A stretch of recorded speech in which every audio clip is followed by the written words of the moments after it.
Welcome back to The Explainer. So, you know that feeling when luxury just looks absolutely effortless? Like everything is just magically falling into place? Well, if you're the kind of person who loves dissecting how highly professional operations actually work behind the scenes, you are in for a real treat today. We're diving headfirst into the strict, super high stakes standard operating procedure manual of a luxury transportation company. Because honestly, it is not just about having a really nice car, it's an entire, meticulously engineered system of rules. Today, we're going to deconstruct the perfect transportation new Chauffeur Quick Start Guide to uncover the completely invisible labor that goes into executing the perfect ride. All right, here is our manifest for the shift. We're going to cover the core standard. Before the engine starts, the secret language of dispatch, executing the perfect ride, handling the unexpected, and we'll wrap up with the end of shift. Let's get right into it. Section 1, the core standard. These are the foundational rules of the perfect ride. Okay, so before a driver even thinks about touching the steering wheel, they've got to internalize one absolutely crucial philosophy. Safety always comes before schedule. Period. In this high-end transport world, you've got clients who are constantly in a rush, right? They're demanding to get to the airport or their big meeting as fast as humanly possible. But the absolute, non-negotiable foundation of this job is defensive driving. If a chauffeur takes a risky shortcut to shave 3 minutes off a trip, they have completely failed the core standard. And notice those two key words, discreet and clean. Everything has to be flawlessly managed from the second dispatch calls to the final drop-off, meaning the chauffeur is actively protecting the client's physical safety and their absolute privacy, all at the exact same time. It's kind of like a swan, right? Gliding so elegantly across the surface of the water while paddling furiously underneath to keep it all going. For the chauffeur, that elegance starts with an impeccable appearance. We're talking a pressed dark suit, crisp white shirt, perfectly polished shoes. But conduct? That is regulated just as strictly as the wardrobe. The driver has to remain a completely neutral presence. There are extremely firm boundaries, absolutely no politics, no religion, no gossip. You have to let the client set the entire tone of the conversation. And listen, unlike your standard rideshare apps, you never ever ask for a tip or push them for a 5-star review. Your job is to provide pure luxury and then essentially fade right into the background. And to keep up that incredible standard, there are some hard and fast, rapid-fire prohibitions. No alcohol, obviously, no impairment of any kind, no smoking or vaping anywhere near the vehicle, texting while driving, out of the question. You can't even eat a quick snack if the clients might see you. But honestly, perhaps the strictest and most modern rule here is the total social media blackout. Chauffeurs are strictly forbidden from posting client names, photos, routes, or literally any incident online. In this world, discretion means total digital silence. Moving on to Section 2, before the engine starts, the vital pre-trip protocols. So way before the client even lays eyes on the car, there is a literal ton of prep going on. Think of this meticulous checklist like an airline pilot doing their pre-flight routine. Missing even one tiny detail could totally shatter that illusion of luxury. The chauffeur actually walks through every single item on this list before they even leave for the job. They're checking tire treads, verifying the climate control is working perfectly, literally sniffing the interior for any weird odors. They're making sure the umbrella's there, the tissues are fresh, the premium waters are perfectly placed, and that all the tech is 100% charged.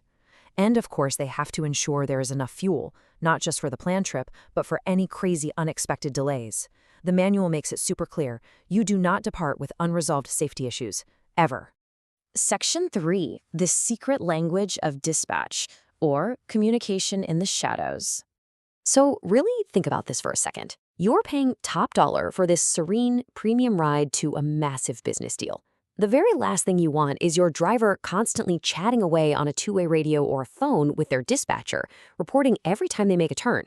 But at the same time, the company needs to know exactly where that million-dollar client is at every single moment. So how do they actually pull that off? The answer? Dispatch codes. It is literally a secret language. With just a single tap on a terminal, a chauffeur can instantly communicate a really complex operational status. Send a code 1, that means they've accepted the job.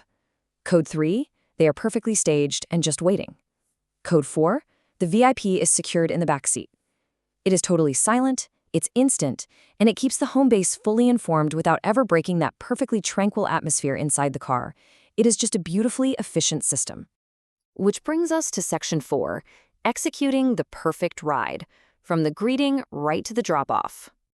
All right, The car is totally prepped, the codes are queued up, and it is officially showtime. The client experience kicks off with this exact script.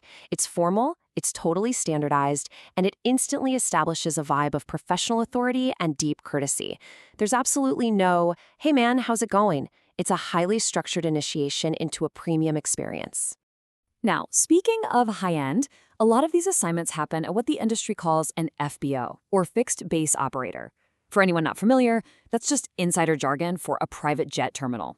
And chauffeurs who operate out of these spots are stepping into an ultra-private, highly secure environment.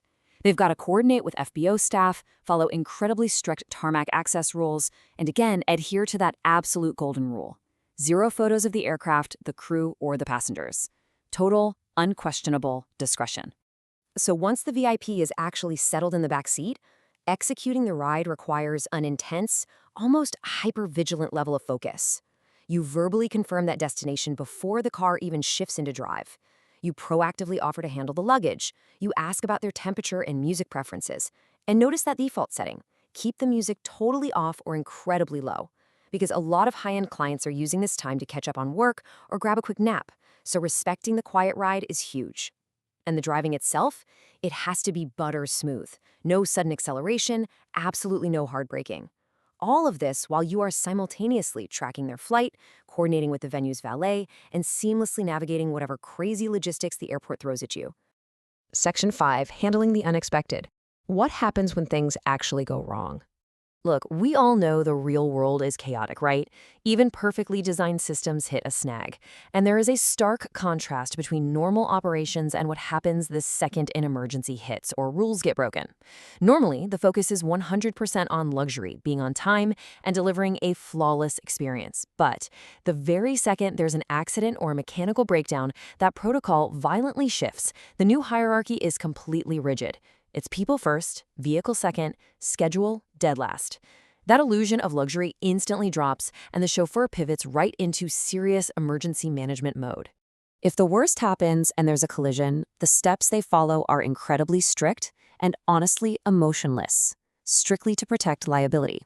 First, move to a safe location if you can, call 911 immediately if there are injuries, hit that code 9 button to alert dispatch instantly, exchange your info and snap photos. But this is the crucial part.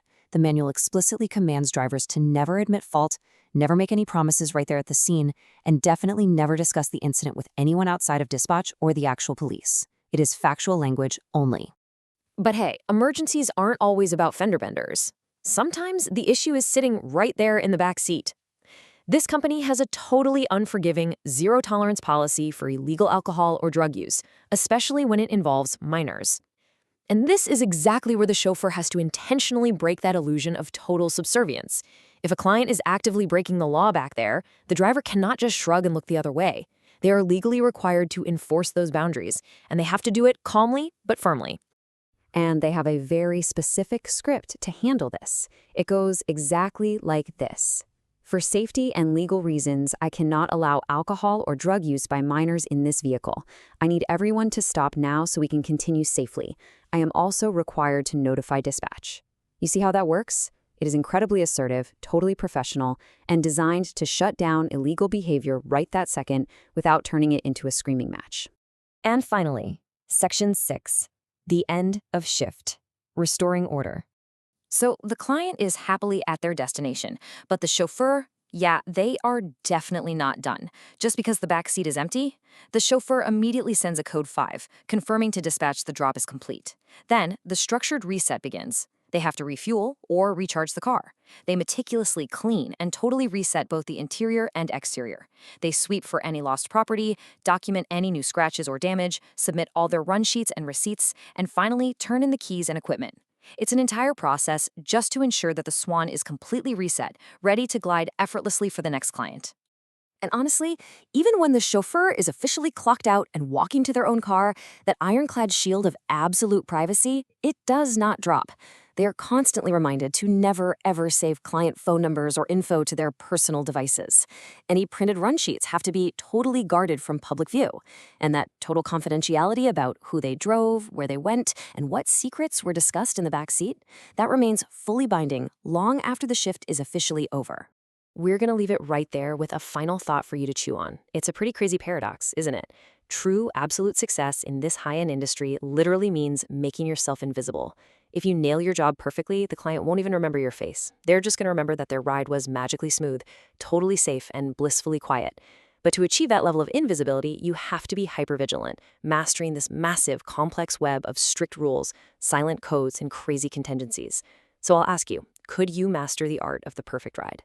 Thank you so much for joining me for this explainer. Keep feeding that focused curiosity of yours, and I will catch you on the next deep dive.